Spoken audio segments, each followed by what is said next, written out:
the Director General for Center on Integrated Rural Development for Asia and the Pacific, Mr. Devita Bosaiwanga, Program Officer, Agriculture Development, Asian Productivity Organization, Dr. Sheikh Tanvir Hussain, Permanent Secretary for Agriculture, Mr. Jitendra Singh, representatives from the National Training and Productivity Center of Fiji, National University FNU, representatives from other regional organizations, resource personnels, government officials, representatives from the media, distinguished guests, ladies and gentlemen, Nisambula Vinaka, Namaste, and a very good morning to you all. On behalf of the Fijian government, I am indeed honored to be invited to officiate at this regional workshop on cold chain and logistics management for agri-food products, which is co-organized by CIRDEP, Asian Productivity Organization, Fiji National Training and Productivity Center, and the Ministry of Agriculture, Fiji. Let me foremost inform that the Honorable Inia Seruratu, Minister for Agriculture, Rural and Maritime Development, National Disaster Management, and Meteorological Services was supposed to open this workshop today. However, due to his other commitments as climate change champion, he is currently in Paris, France, attending another climate change meeting, and the Honorable Minister has requested me personally to convey his apology and warmest greetings and best wishes to each and every one of you. Your presence this morning is acknowledged, and I welcome you all again here in Nadi. Since your arrival yesterday, I believe you have already enjoyed your warm weather and hospitality, so once again, welcome to Fiji. Ladies and gentlemen, increased production and circulation of fresh agricultural products over the years has put forward higher requirements for safety and quality of fresh agricultural products. This in turn is driving the rapid development of cold chain and logistic managements for agri-food products. On the other hand, the lack of sufficient and efficient cold chain infrastructure is a major contributor to food loss and waste. Food loss and waste are global concerns due to their socio-economic and environmental implications. The Food and Agriculture Organization of United Nations, FAO, estimated that 1/3 of all food produced is wasted annually, which not only exacerbates the food insecurity and the high reliance on food imports, but is a waste of scarce natural resources like water and land. This has led to the economic losses and environmental problems. They reduce farmers' and traders' incomes and actual volume of food that reaches consumers. The lack of good harvest and post-harvest handling practices and good infrastructure for transportation, storage, cooling, processing, and marketing are amongst the major causes of food loss in developing countries, especially in regions with warm climates. To reduce such losses and maintain the quality and safety of the produce at the desired level, a well-organized cold chain and logistic management is critical.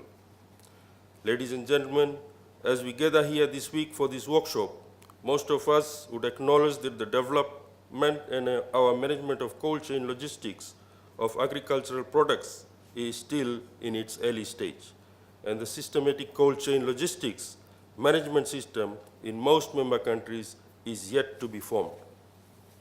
This is why we are gathered here to assess the recent developments in cold chain and logistic management for agri-food products in member countries, to share knowledge on new technologies and best practices in cold chain and logistic management systems for agri-food products, to formulate action plans for participants to disseminate to their various governments and agencies, to utilize the knowledge, techniques, and technologies learned to promote efficient, effective cold chain and logistic management in respective member countries.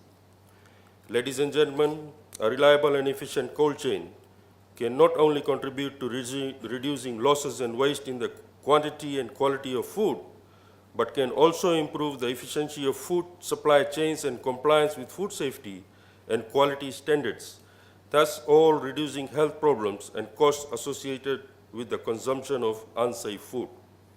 Reducing food losses and waste will also reduce food shortages and thus expose to food price volatility for countries dependent on food imports. Cold chain developments is, therefore, a necessary step in improving food and nutrition security in Fiji and in the Asia-Pacific region as well as globally.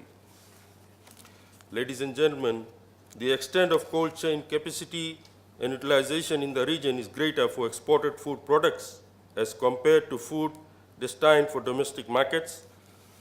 The gap is relevant for smallholder farms who largely market their production through traditional food chains, and food products handled through these channels are usually broken or non-existent.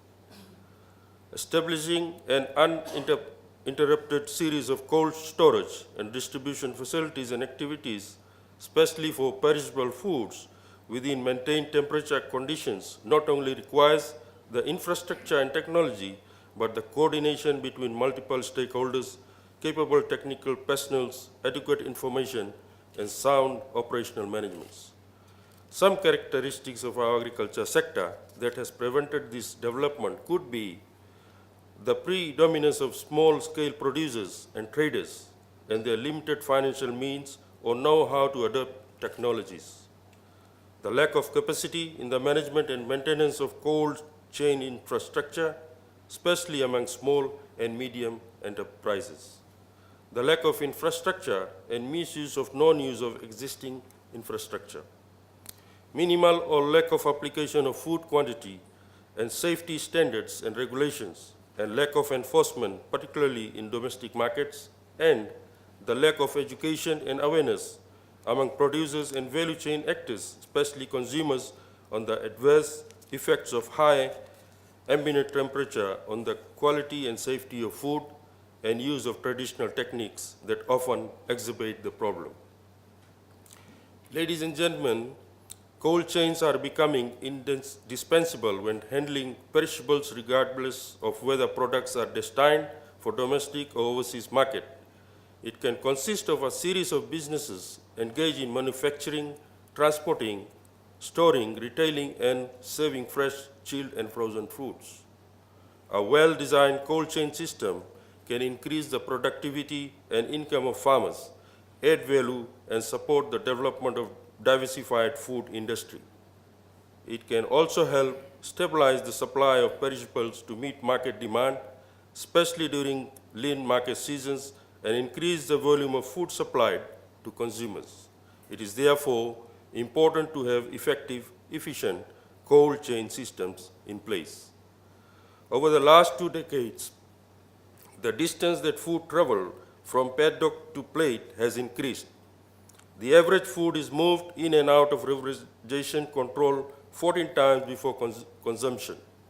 In one South Australian study, broccoli took 39 steps along the cold chain, having as many as 23 operators and 21 stages involved on the way to each consumer. The effectiveness of cold chain is maintaining the safety, shelf-life, and quality of food reliance on controlling product temperature through each and every step. All the operations that form the links in the cold chain must understand the need to follow the cold chain rules. Ladies and gentlemen, to summarize and put this into perspective, my key message this morning would be based on the following. 1. Cold chain development is an essential integral element of growth in the food sector and needs to be better integrated into agriculture and food policies, strategies, and action plans. 2. Strategies for cold chain development should be adapted to specific commodity groups and geographic and socio-economic conditions. 3. Good management of the integrated steps, including maintenance, and is needed, recognizing that collaboration amongst multiple stakeholders involved in the unbroken cold chain of a particular commodity is vital. 4. Governments can provide key services such as public infrastructure and legislation, which can facilitate cold chain development, education awareness, and capacity building are also critical services which government can provide. Ladies and gentlemen, in the course of this week, this workshop will enable you to assess the current status of development of cold chain and logistic management for agri-food products in member countries.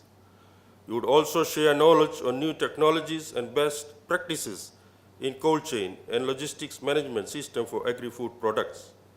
In addition, at the end of the week, you would formulate an action plan for the development and promotion of cold chain systems in member countries. It is also expected that each of you will learn more of member countries' experiences, technologies, and best practices that will assist you in preparing and implementing a successful agriculture, cold chain, and logistic infrastructure in your respective countries. To all the resource personnels and participants here today, and also those representing their government in promoting cold chain or agribusiness, I thank you for your presence and participation, especially in sharing with us your knowledge and experiences. Let's strengthen this platform for networking in developing the cold chain and logistic management in the regions. Finally, I wish to acknowledge the generous contribution of CIRDEP and APO for participants to travel to Fiji and for the hosting of this workshop. On that note, I wish you a successful 5-day technical workshop, and I have a much pleasure in declaring this regional workshop open. Thank you. Dhanyawad. Vinaka Vakalevu.